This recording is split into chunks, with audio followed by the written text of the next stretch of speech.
तो भाई लोग, आज के हमारे पहले वीडियो में हम एयरपॉड मैक्स की प्रोडक्ट विजुअलाइजेशन करने वाले हैं। So let's get started.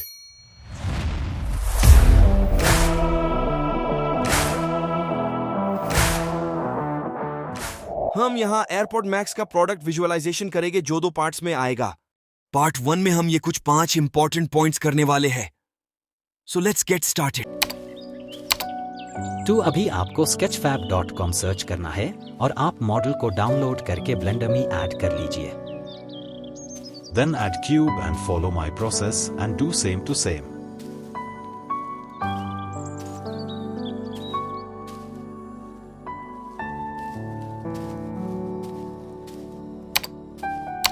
You can do screen splitting and can create multiple windows like this. Add camera and press Ctrl Alt 0 so that we can switch our camera to import view and modify the settings like this.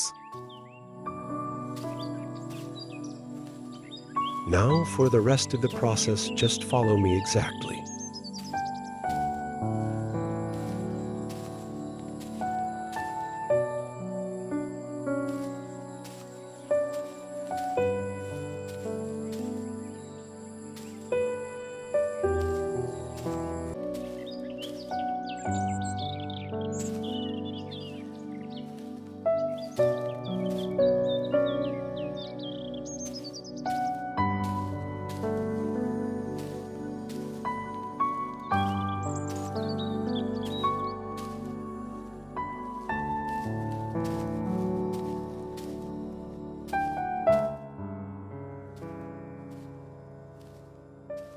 Part 2 will be coming soon. Till then, thanks for watching and do comment if I had to rectify something.